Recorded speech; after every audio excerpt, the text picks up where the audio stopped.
وعلى آله وصحبه أجمعين أما بعد فأعوذ بالله من الشيطان الرجيم إنما يعمر مساجد الله من آمن بالله واليوم الآخر وأقام الصلاة وآتى الزكاة ولم يخش إلا الله صدق الله العظيم۔ حضرات گرامی، اس وقت ہم اور آپ صدگرہ کی نئی مسجد کی چھت کی ڈھلائی کی تقریب کی مناسبت سے دعائیہ مجلس میں شرکت کر رہے ہیں۔ اللہ تعالی ہم سب کی اس شرکت کو قبول فرمائے۔ مسجد کی تعمیر کے ساتھ جو دعا کی جاتی ہے اللہ تعالی کی بارگاہ میں وہ دعائیں قبول ہوتی ہیں۔ اللہ تعالی کی سب سے مقدس مسجد اور اس روئے زمین پر اللہ کا سب سے پہلا گھر خانہ کعبہ کی تعمیر کے وقت اللہ تعالیٰ کے دو برگزیدہ پیغمبر سیدنا حضرت ابراہیم اور اسماعیل علیہ السلام نے دعائیں کی تھی۔ قرآن کریم میں سورہ بقرہ میں اس کا تذکرہ ہے وَإِذْ يَرْفَعُ إِبْرَاهِيمُ الْقَوَاعِدَ مِنَ الْبَيْتِ وَإِسْمَاعِيلُ، کہ جب خانہ کعبہ کی تعمیر حضرت ابراہیم اور اسماعیل کر رہے تھے تو اس وقت انہوں نے دعائیں کی تھی رَبَّنَا أَنْتَ السَّمِيعُ الْعَلِيمُ، خدایا اس گھر کو ہماری طرف سے قبول فرما لیجیے۔ اب غور کیجئے کہ اللہ تعالیٰ نے ان دو پیغمبروں کی بنائی گئی اس مسجد کو کیسی مقبولیت عطا فرمائی اور کیسا قبول فرمایا۔ آج پورے عالم کے تمام مسلمانوں کی وہ مسجد مرکز ہے۔ خانہ کعبہ کی طرف رخ کر کے ہم اور آپ دن رات کی 5 نمازیں پڑھتے ہیں۔ پوری دنیا کے مسلمان خانہ کعبہ حج کو جاتے ہیں۔ اللہ تعالیٰ کے ان دو پیغمبروں نے اس گھر کی تعمیر کے وقت جو دعا کی تھی اللہ تعالیٰ نے اس کو بدرجہ اعظم قبول کیا۔ اسی طریقے سے اور بھی دعائیں کی تھی، اللہ تعالیٰ نے وہ ساری دعائیں قبول کی۔ ایک دعا تھی ربنا وابعث فیہم رسولا، اے اللہ ہماری نسل میں ایک ایسے رسول کو مبعوث فرمائیے جن کے ذریعے سے آپ انسانیت کی ہدایت کا کام کرائیں۔ اللہ تعالیٰ نے ان کی نسل میں ہمارے آقا سرکار دو عالم صلی اللہ علیہ وسلم کو پیدا فرمایا اور پورے عالم کے لیے ان کو آخری نبی بنا کر مبعوث فرمایا۔ مفسرین نے لکھا ہے ان آیتوں کی تفسیر میں کہ مسجد کہیں بھی بن رہی ہو، جب بندہ اخلاص کے ساتھ اس موقع سے دعا کرتا ہے تو اللہ تعالیٰ مسجد کی تعمیر کے وقت کی گئی دعاؤں کو قبول کرتا ہے۔ ہمارے درمیان اکابرین تشریف فرما ہے، بہت جلد چھت کی ڈھلائی کا آغاز ہونا ہے۔ ہم اور آپ وہاں دل جمعی کے ساتھ، خلوص کے ساتھ، تضرع و گریزاری کے ساتھ اللہ کی بارگاہ میں اپنے اور عالم کے لیے دنیا اور آخرت کی بھلائی کی دعائیں کریں۔ اللہ تعالیٰ انشاءاللہ ہماری دعاؤں کو قبول فرمائے گا۔ میں نے قرآن مجید کی ایک آیت پڑھی ہے، اللہ تعالیٰ نے اس آیت کے اندر ایمان والوں کی ایک علامت کو بتایا ہے۔ آپ جانتے ہیں کہ ایمان والے قرآن مجید میں اس کی کئی ایک صفات بتائی گئی ہیں۔ ہم سب کا دعویٰ ہے کہ ہم مومن ہیں، ہم مسلمان ہیں، ہمارا ایمان اللہ کی ذات پر ہے، ہمارا ایمان آخری نبی سرکار دو عالم صلی اللہ علیہ وسلم کی نبوت پر ہے، ہمارا ایمان مرنے کے بعد کے دن پر ہے۔ ہم ان ساری چیزوں کو دل سے مانتے ہیں۔ اگر ہم مومن ہیں تو ظاہر سی بات ہے اس کی کچھ علامتیں ہوں گی، اس کی کچھ صفات ہوں گی، چیزیں اپنی علامتوں سے پہچانی جاتی ہیں۔ کہیں پر دھواں ہو تو یہ اس بات کی علامت ہے کہ وہاں پر آگ جل رہی ہوگی۔ اگر ہم مومن ہیں تو ہماری بھی علامتیں ہوں گی۔ قرآن کریم میں سورۃ المومنون میں اللہ تعالیٰ نے ایمان والوں کی کچھ اہم صفات کا ذکر فرمایا۔ اللہ فرماتے ہیں قد افلح المؤمنون، ایمان والے کامیاب ہیں۔ کون ایمان والے کامیاب ہیں؟ الذین هم فی صلاتهم خاشعون، جو لوگ نماز میں خشوع و خضوع کرتے ہیں، مکمل استحضار کے ساتھ اللہ کے سامنے نمازوں کی پابندی کرتے ہیں۔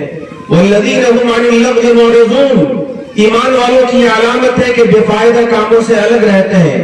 والذین هم للزکاة فاعلون، ایمان والوں کی پہچان یہ ہے کہ وہ زکات دیتے ہیں۔ والذین هم لفروجهم حافظون، ایمان والوں کی پہچان ہے کہ وہ اپنی شرمگاہوں کی حفاظت کرتے ہیں۔ والذین هم لاماناتهم ووعدهم راعون، ایمان والوں کی یہ پہچان ہے کہ وہ امانت کی اور وعدے کی پاسداری کرتے ہیں۔ یہ علامتیں اللہ تعالیٰ نے ایمان والوں کی بتائی ہیں۔ ٹھیک انہی علامتوں کی طرح ایک بہت اہم علامت اس آیت کے اندر اللہ نے بتائی ہے، جس کی تلاوت میں نے آپ کے سامنے کی ہے۔ اللہ تعالیٰ فرماتے ہیں کہ ایمان والوں کی ایک بڑی پہچان اور ان کی ایک بڑی صفت یہ ہے، انما یعمر مساجد اللہ، کہ وہ لوگ جو اللہ کو مانتے ہیں، آخرت کو مانتے ہیں، جن کا ایمان مرنے کے بعد کے دن پر ہے، جو اللہ کے علاوہ کسی سے نہیں ڈرتے، ایسے خوش نصیب ایمان والوں کی پہچان یہ ہے کہ وہ اللہ کے لیے اللہ کے گھروں کو بناتے ہیں، مسجدوں کی تعمیر کرتے ہیں۔ یقین جانیے ستگھرا کی اس نئی مسجد کے لیے جن لوگوں نے زمین وقف کیا، جن لوگوں نے اس کا نقشہ بنایا، جن لوگوں نے مسجد کی فاؤنڈیشن سے لے کر لینٹر تک اور اس کے بعد چھت تک اور آج چھت کی ڈھلائی کے عمل میں کسی بھی طریقے سے تعاون کیا، اچھے مشورے دیے، انہوں نے تعاون کرنے والوں کی رہبری کی، انہوں نے مسجد میں چندہ لینے کے لیے تگ و دو کی، انہوں نے ایک بوری سیمنٹ، گٹی اور مسالوں کے لیے، مزدوروں کی مزدوری کے لیے اپنا تعاون پیش کیا۔ یہ سارے وہ لوگ ہیں جن کے بارے میں قرآن مجید کی آیت بجائے طور پر یہ اعلان کرتی ہے کہ یہ ایمان والے لوگ ہیں۔ اللہ تعالیٰ آپ کے اس ایمانی جذبے کو سلامت رکھے اور آپ کے طرف سے بنائی گئی اس مسجد کو اللہ تعالیٰ محض اپنے فضل و کرم سے قبول فرمائے۔ میرے بھائیوں اور میرے بزرگوں، مسجد کی چھت کی ڈھلائی کے ساتھ اس کے بعد مسجد کا جو بقیہ کام ہے، آپ کوشش کیجئے کہ جلد از جلد ان بقیہ کاموں کی تکمیل ہو سکے، اور جن لوگوں نے حوصلے کا مظاہرہ کر کے مسجد کے کاموں کو یہاں تک بڑھایا ہے، آپ کوشش کیجئے کہ بقیہ کاموں کو بھی آپ مکمل کر سکیں۔ یاد رکھیے، ہمارا جو مال مسجدوں میں لگ جائے، ہمارا جو مال مدرسوں میں اور اللہ کے راستے میں لگ جائے، حقیقی معنوں میں یہی ہمارا مال ہے۔ انسان آج دنیا کے اندر دولت کی ریس میں ایک دوسرے سے بڑھنے کی کوشش کر رہا ہے۔ انسان کہتا ہے کہ میرا مال اتنا، میری دولت اتنی، میری جائیداد اتنی، میرا بینک بیلنس اتنا، لیکن حدیث رسول ہے، فرمایا جناب رسول اللہ صلی اللہ علیہ وسلم نے، یقول ابن آدم مالی مالی، انسان کہتا رہتا ہے ریس کرتے ہوئے دنیا والوں کے سامنے دولت کے اندر اپنی بہادری کو بتاتے ہوئے کہ لوگوں میرے پاس تو اتنا لاکھ ہے، اتنا کروڑ ہے، میری بلڈنگ تو ایسی ہے، میرے پاس تو اتنی جائیداد ہے۔ آقا فرماتے ہیں وَهَلْ لَكَ يَا ابْنَ آدَمَ مِن مَالِكَ إِلَّا مَا أَكَلْتَ فَأَفْنَيْتَ، اے انسان تمہارا مال تو بس وہ ہے جو تم نے کھا کر ختم کر دیا، او لبست فأبليت، جو تمہیں پہن لیا اور پرانا کر دیا، او تصدقت فأمضيت، یا وہ مال تمہارا مال ہے جو تم نے آخرت میں اللہ کے راستے میں خرچ کر دیا اور تم نے اس کو ہمیشہ کے لیے اپنے سیونگ اکاؤنٹ میں محفوظ کر لیا۔ خدا کی قسم، جو مال ہم نے کھا لیا وہ ہم نے ختم کر دیا، جو مال ہم نے کپڑوں کی شکل میں پہن لیا وہ پرانا ہو گیا یا ہو جائے گا، لیکن جو مال مسجدوں کے اندر اللہ کے راستے میں دین کے تقاضوں پر ہم نے لگا دیا، یہی وہ مال ہے جو مرنے کے بعد ہمارے کام آنے والا ہے۔ اس لیے ہر شخص کی اور ستگھرا کے لوگوں کی خاص طور سے یہ کوشش ہونی چاہیے کہ بڑھ چڑھ کر تعاون کر کے بقیہ کاموں کی تکمیل بھی کریں انشاءاللہ۔ ایک دوسری بات جو مجھے اس وقت عرض کرنی تھی کہ مسجد کی تعمیر کے ساتھ ساتھ مسجد کا جو تقاضا ہے وہ آپ اپنے سامنے میں رکھیے۔ مسجد کی ظاہری تعمیر کے ساتھ ساتھ مسجد کی باطنی تعمیر یہ مسجد کی اہم تعمیر ہے۔ کوئی بھی چیز اپنے ظاہر کے اعتبار سے مقصود نہیں ہوا کرتی ہے، بلکہ ہر چیز اپنے باطن کے اعتبار سے مقصود ہوتی ہے۔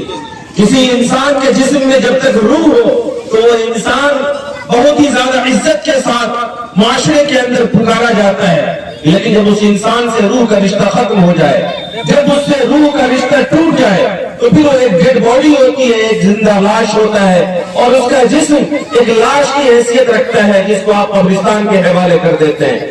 ٹھیک اسی طریقے سے مسجدوں کی صرف تعمیر برائے تعمیر مقصود نہیں ہے، بلکہ مسجدوں کی تعمیر اس لیے ہے تاکہ آقا صلی اللہ علیہ وسلم نے فرمایا کہ مساجد انما ہی للذکر والصلاۃ ولتلاوۃ القرآن، مسجدیں اس لیے بنائی جاتی ہیں تاکہ آبادی کا ہر مسلمان وہاں جا کر نمازوں کی پابندی کرے، وہاں اللہ کو یاد کرے، وہاں قرآن مجید کی تلاوت کرے۔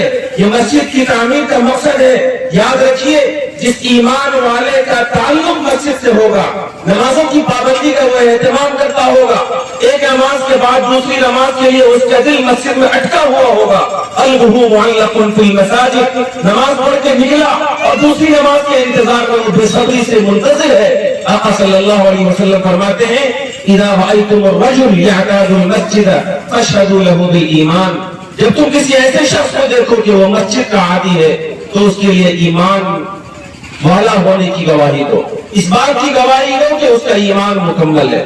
اس لیے جس طریقے سے آج آپ مسجد کی ظاہری تعمیر کر رہے ہیں, آپ اس ظاہری تعمیر کے ساتھ ساتھ یہ ارادے کیجئے اور اللہ تعالیٰ سے چھت کی ڈھلائی کے ساتھ ساتھ یہ دعائیں کیجئے کہ اللہ تعالیٰ ہم سب کو مسجد سے محبت کرنے والا بنائے, مسجد میں 5 وقت نمازوں کا حاضر باش بنائے.